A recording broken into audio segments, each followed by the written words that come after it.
3월 20일 새벽기도 하나님 앞에 드리겠습니다. 사도신경으로 신앙 고백하겠습니다. 나는 전능하신 아버지 하나님 천지의 창조주를 믿습니다. 나는 그의 유일하신 아들 우리 주 예수 그리스도를 믿습니다.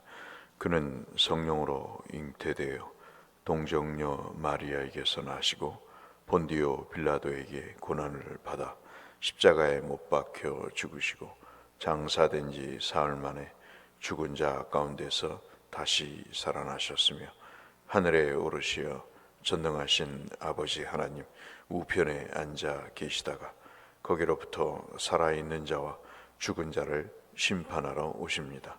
나는 성령을 믿으며 거룩한 공교회와 성도의 교제와 죄를 용서받는 것과 몸의 부활과 영생을 믿습니다. 아멘. 197장 찬송 함께 하겠습니다.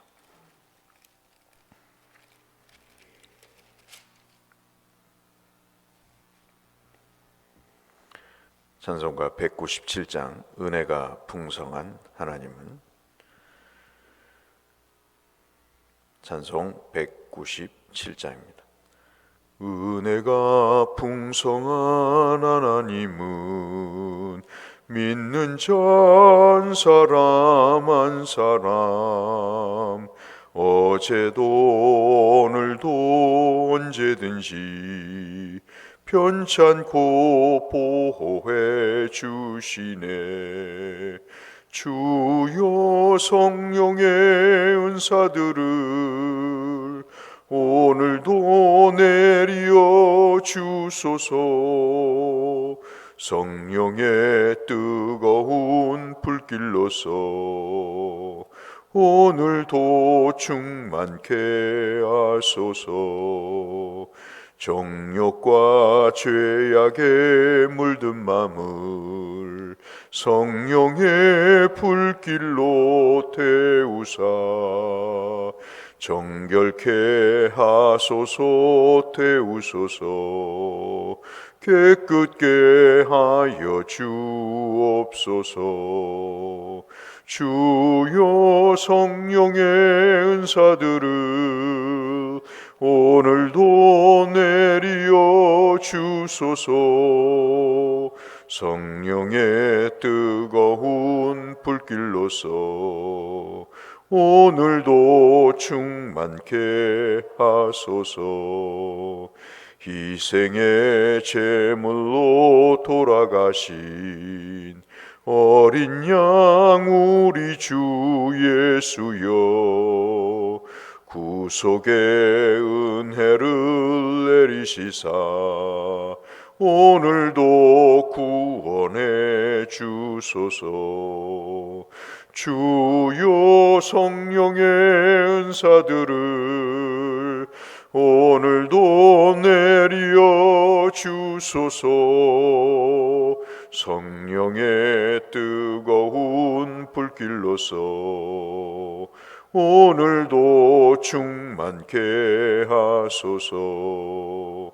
주님의 기쁘신 은혜만을 세상에 널리 전하리니 하늘의 능력과 권세로서 오늘도 입혀 주옵소서.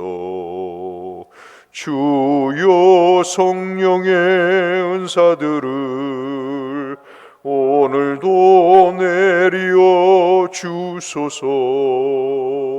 성령의 뜨거운 불길로서 오늘도 충만케 하소서. 아멘.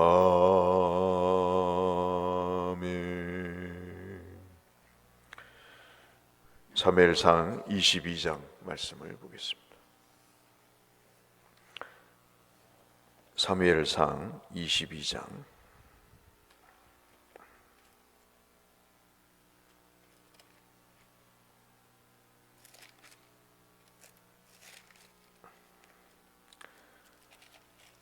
사무엘상 22장 구약성경 400 산하심 6쪽 주변에 있는 말씀 1절부터 15절 말씀까지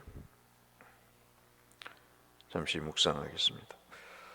그러므로 다윗이 그곳을 떠나 아둘람 굴로 도망하며 그의 형제와 아버지의 온 집이 듣고 그리로 내려가서 그에게 이르렀고, 환난당한 모든 자와 빚진 모든 자와 마음이 원통한 자가 다 그에게로 모였고, 그는 그들의 우두머리가 되었는데 그와 함께한 자 400명가량이 되었더라. 다윗이 거기서 모압 미스베로 가서 모압 왕에게 이르라. 하나님이 나를 위하여 어떻게 하실지를 내가 알기까지 나의 부모가 나와서 당신들과 함께 있게 하기를 청하나이다 하고, 부모를 인도하여 모압 왕 앞에 나아갔더니 그들은 다윗이 요새에 있을 동안에 모압 왕과 함께 있었더라. 선지자 갓이 다윗에게 이르되, 너는 이 요새에 있지 말고 떠나 유다 땅으로 들어가라. 다윗이 떠나 헤렛 수풀에 이르니라. 사울이 다윗과 그와 함께 있는 사람들이 나타났다 함을 들었느니라. 그때 사울이 기브아 높은 곳에서 손에 단창을 들고 에셀 나무 아래에 앉았고, 모든 신하들은 그의 곁에 섰더니 사울이 곁에 선 신하들에게 이르되, 너희 베냐민 사람들아, 이새의 아들이 너희에게 각기 밭과 포도원을 주며 너를 천부장 백부장으로 삼겠느냐? 너희가 다 공모하여 나를 대적하며 내 아들이 이새의 아들과 맹약하였을 때 내가 고발하는 자가 하나도 없고, 나를 위하여 슬퍼하거나 내 아들이 내 신하를 선동하여 오늘이라도 매복하였다가 나를 치러 하는 것을 내가 알리는 자가 하나도 없도다 하니, 그때 에돔 사람 도액이 사울의 신하 중에 섰더니 대답하여 이르되, 이새의 아들이 노베서 와서 아히두베 아들 아히멜렉에게 이른 것을 내가 보았는데, 아히멜렉이 그를 위하여 여호와께 묻고 그에게 음식도 주고 블레셋 사람 골리앗의 칼도 주더이다. 우리 11절부터 같이 읽겠습니다.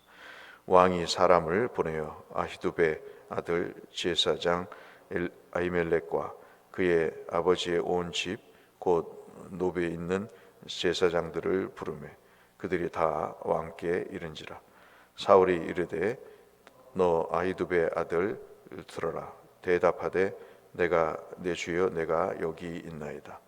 사울이 그에게 이르되, 내가 어찌하여 이새의 아들과 공모하여 나를 대적하여 그에게 떡과 칼을 주고 그를 위하여 하나님께 물어서 그에게 오늘이라도 매복하였다가 나를 치게 하려 하였느냐 하니, 아히멜렉이 왕에게 대답하여 이르되, 왕의 모든 신하 중에 다윗같이 충실한 자가 누구인지요? 그는 왕의 사위도 되고 왕의 호위 대장도 되고 왕실에서 존귀한 자가 아니니까. 내가 그를 위하여 하나님께 물은 것이 오늘이 처음이니까 결단코 아니니이다. 원하건대 왕은 종과 종의 아비의 온 집에 아무것도 돌리지 마옵소서. 왕의 종은 이 모든 크고 작은 일에 관하여 아는 것이 없나이다 하니라. 아멘.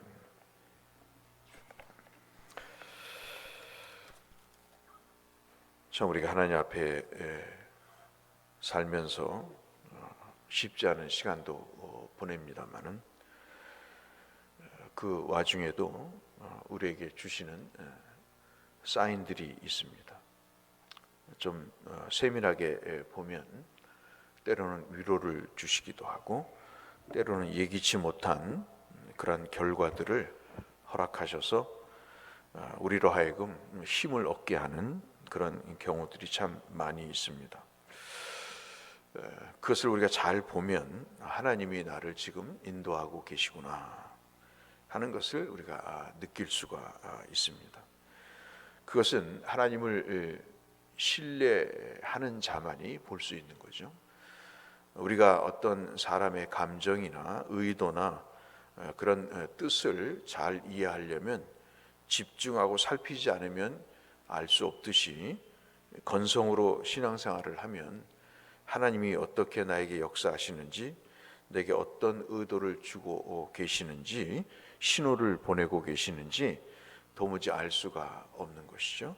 더 중요한 것은 오늘 본문에 우리가 15절까지 읽었다시피 세 번에 걸쳐서 여러 사람의 입을 통해 하나님의 뜻을 묻는다 하는 내용이 나옵니다. 이것은 굉장히 사울과 전혀 상반되는 그런 내용이죠. 고난 중에도, 도망의 신세 가운데서도 하나님의 뜻을 묻고 하나님의 뜻이 전달이 되는, 그리고 사람이 붙는 일들이 생기게 되는 것입니다. 여러분 잘 아시다시피 이 다윗이 이제 사울을 피해 도망을 하게 되는 상황입니다. 그런데 이 다윗이 블레셋의 5개의 성읍 중에 하나인 이 가드라고 하는 그런 그곳에 피신하게 되고, 아둘람 굴이라는 그 지역으로 피신을 하게 되는 것이 우리 1절, 2절에 읽었던 그런 내용입니다. 근데 이때 이상한 것은 이 아둘람 굴에 다윗이 피신하는 그런 상황 속에 사람들이 모이기 시작을 하는 것입니다. 그 사람들이 누군가 봤더니 환난을 당한 사람도 있고요, 그다음에 빚을 져서 어려움에 처한 사람도 있고, 마음의 상처를 입은 그런 사람들이 하나둘씩 아둘람에 모이기 시작하는 것이죠. 이제 그러던 사람들이 한 400명 가량이 되는 것입니다. 그리고 나중에는 우리가 알다시피 600명이라는 사람들이 모이게 되고요. 사무엘하 이제 한참 지나서, 사무엘 상이 지나서 사무엘하 23장 같은 경우를 보면 이 사람들이 이제 다윗의 용사들이 되죠. 다윗을 위해서 목숨을 바치는 사람이 되고, 다윗이 왕위에 오를 때 이들이 정말 중요한 요직을 차지하는 다윗의 측근들이 됩니다. 참 이런 것들이 참 묘한 것이죠. 도망자고 현상 수배가 붙고, 그리고 왕이 죽이려고 하는 대역죄인에게 사람이 붙는 것입니다. 이게 이제 하나의 사인인 것이죠.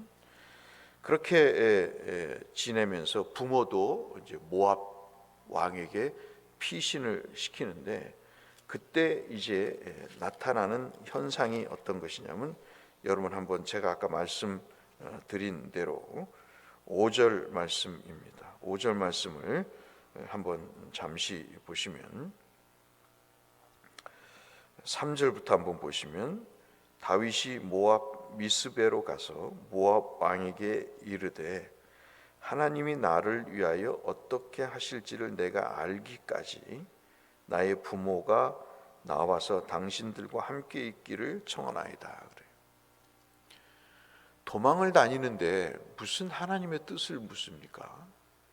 목숨 하나 부지하는 것도 힘겨운데 그 와중에 한가로이 기도할 그런 틈이 있을까요?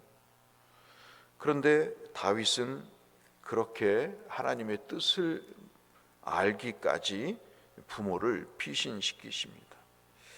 그런데 5절 말씀을 보시면 선지자 갓이라는 사람이 나타나서 뭐라고 얘기하냐면, 유다 땅으로 다시 들어가라. 모압 땅에 있지 말고 유다 땅으로 들어가서 그 헤렛이라고 하는 수풀에 이르라. 아주 은신처로서 굉장히 좋은 곳입니다. 뭐 굳이 얘기하면 우리나라의 갈대밭과 같은 그런 곳인 거죠. 움직임을 따라서 적이 쳐들어왔을 때 내가 어떻게 피신해야 될 것인가를 알 수 있는 적극적인 방어의 지역입니다. 그것이 하나 또 있고요. 그 다음에 어떤 내용이냐면, 여러분 아까도 잠깐 봤습니다마는, 하나님께서 이스라엘 백성들에게 구원을 이루실 때와 마찬가지로 이야기를 또 이렇게 들려주십니다. 그것이 뭐냐면 하나님께 물어서 오늘 하나님이 역사하시는 내용들을 설명하는 것입니다. 그것이 노베에 있는 아히멜렉이라고 하는 제사장이 사울에게 잡혀서 추궁을 당할 때 했던 내용입니다. 하나님께 물어야 된다는 그런 내용들을 설명을 하는 대목이죠. 그것이 바로 13절이 얘기입니다. 이것은 사울의 입에서 하는 내용입니다. 참 우습기 그지없는 것이 하나님께 묻는 것은 하나님의 뜻을 알고자 함이 아니고 자기의 뜻을 관철시키고자 하는 것이죠. 13절 잠깐 보면 사울이 아히멜렉에게 이야기합니다. 내가 어찌하여 이새의 아들과 공모하여 나를 대적하여 그에게 떡과 칼을 주고 그를 위하여 하나님께 물어서 그에게 오늘이라도 매복하였다가 나를 치게 하려 하였느냐. 저 상황에서도 하나님께 물어서 자신을 매복해서 공격한 사건을 이야기합니다. 이것은 이제 다 사람들이 떠나고 사울 곁에 이 도액이라는 친구 하나만 남게 되는 것이죠. 그 도액이라는 친구가 아주 소위 말해서 1등 공신처럼 딱 붙어서 사울에게 충성을 다하는 친구인데 우리가 알다시피 아히멜렉에게 칼과 떡을 주었던 친구로서 다윗을 도운 거죠. 그런 사실을 이제 고자질을 하고 그 일에 대해서 사울이 잡아서 추궁을 해서 여러분 잘 아시는 80명이 넘는 제사장이 그 도액이라고 하는 이방인의 손에 죽게 됩니다. 이러한 사태를 겪으면서 사울은 점점 더 사람이 변해가고 단창을 들고 자기의 부하들을 불러 모아서 내가 너희들에게 소위 말하는 물질을 주고 너희들을 후대하는데 그래서 천부장을 세우고 백부장을 세우는데 너희들은 어떻게 나에 대해서 충성을 다하지 않느냐. 내 아들부터 시작해서 고발하는 자가 없느냐, 나를 돕는 자가 없느냐 하면서 7절, 8절에 정말 인간적인 이야기를 합니다. 하나님의 뜻을 모르는 사람은요, 금품으로 사람을 매수하죠.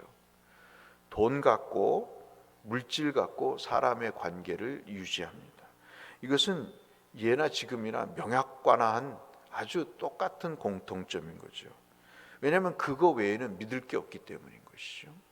반면에 다윗과 다윗에 함께하는 사람들은 하나님의 뜻을 묻고 하나님의 그 의지에 따라서 움직이게 됩니다. 다윗이 그 600명의 사람들에게 무슨 금품을 제공해서 천부장 백부장 삼은 일이 없고요. 그들에게 어떤 자리를 약속하고 그들에게 신분을 보장한 적도 없습니다. 오히려 우리가 알다시피 아말렉이 쳐들어왔을 때 이 다윗을 죽이려고 했던 사람들이죠. 오늘 우리가 이 본문을 보면서 두 가지를 우리가 볼 수 있습니다. 도망하는 상황 속에서도 하나님의 뜻을 묻는 다윗과 그 뜻을 전해주는 선지자가 있고요. 제사장이 있습니다. 나중에 아히멜렉이라는 제사장은 피신을 해서 사울이 도액에게 그리고 부하들에게 제사장 아히멜렉을 죽이라고 하니까 하나님의 제사장을 두려워해서 죽이지 못하죠. 그래서 아히멜렉은 도망하여 다윗이 피신하고 있는 가드로 이제 숨어들어서 정말 유일한 제사장으로 다윗과 합류하게 되죠. 이러한 모든 과정 속에서 하나님의 뜻을 묻고 행동하는 다윗의 한 부류와 전혀 하나님의 뜻을 묻지 않고 부하들에게 책망하며 공모했다고 몰아붙이고 사람을 죽이는 사울 곁에는 하나님의 뜻은커녕 남아있는 사람, 유일하게 도액 외에는 사람이 없는 것이죠. 참 이런 말씀을 들으면서 우리가 깨닫는 것은 참으로 고난 중에도 하나님의 긍휼은 지속이 된다 하는 것입니다. 우리가 그것을 살필 필요가 있는 것이죠. 오늘 제가 아침에 마음이 급해서 이 말씀을 다 전하지는 못하지만 여러분 한번 오늘 돌아가셔서 22장 우리가 읽었던 내용을 한번 읽어보시면요, 고난이 우리에게 분명히 아프고 힘들지만은, 여유가 없지만 그 속에서도 하나님의 은혜와 그리고 사람을 붙여주시는 하나님의 위로가 있다는 것입니다. 어떻게 사울에겐 사람이 점점 없어지고 사람은 강팍해지고 하나님의 뜻을 알고 싶은 마음은 전혀 없고, 오히려 도망자인 다윗에게는 사람이 붙고 하나님의 뜻이 전달이 되고 또 하나님께 묻는 그런 현상이 생길까 하는 것이죠. 하나님께서 이미 다윗을 세우시고 사울을 버리신 그런 결과의 현상들인 것입니다. 하루를 사시면서 여러분과 저에게 하나님이 이 모양 저 모양으로 알려주시고 또 베풀어 주시는 은혜를 우리가 감지하고 그 은혜에 대해서 감지한 것을 감사할 수 있는 그런 하루가 되시기를 바라서 이 말씀을 드렸습니다. 하나님은 우리와 함께 하십니다. 이 하나님을 믿고 주님과 동행하시는 여러분이 되시기를 주의 이름으로 축원합니다. 하나님 아버지, 오늘의 하나님이 내일의 하나님이 되셨고 어제의 하나님이셨습니다. 하나님, 고난 중에도 우리가 외롭지 않고 힘들지 않은 것은 하나님이 이 모양 저 모양으로 우리에게 은혜를 베푸시기 때문입니다. 주여, 오늘도 우리가 혼자가 아니라는 사실을 알게 하시고 하나님을 두려워하며 하나님께 의지하여 우리의 발걸음이 실족되지 않도록 은혜를 베풀어 주시옵소서. 예수님 이름으로 기도 올리옵나이다. 아멘. 하늘에 계신 우리 아버지, 아버지의 이름을 거룩하게 하시며 아버지의 나라가 오게 하시며 아버지의 뜻이 하늘에서와 같이 땅에서도 이루어지게 하소서. 오늘 우리에게 일용할 양식을 주시고 우리가 우리에게 잘못한 사람을 용서하여 준 것 같이 우리 죄를 용서하여 주시고 우리를 시험에 빠지지 않게 하시고 악에서 구하소서. 나라와 권능과 영광이 영원히 아버지의 것입니다. 아멘. 이 한 주간도 승리하시길 바라고 하나님의 축복이 여러분에게 가득하시기를 축복하며 함께 주님 앞에 기도로 나가겠습니다. 기도하시겠습니다. 아버지 하나님, 감사합니다. 오늘도 우리에게 은혜를 베푸시고 주의 성령이 함께 하심을 감사합니다. 아버지 하나님, 어렵고 힘든 상황이 계속 연출이 되지만 하나님이 다윗과 그와 함께한 사람들에게 은혜를 베푸시고 주의 뜻을 알게 하셔서 하나님, 도망자의 신세 가운데서도 하나님, 소외된 상황 가운데서도 저들이 하나님의 은혜를 감지했듯이 하나님, 우리가 쉽지 않은 하루의 삶을 살겠사오나 그러나 주께서 앞서가셔서 우리를 보호하시고 우리를 인도하시고 우리가 이루고자 하는 그 지역에 하나님이 동행하심으로 그곳에 다다를 수 있도록 하나님, 복을 내려 주시옵소서.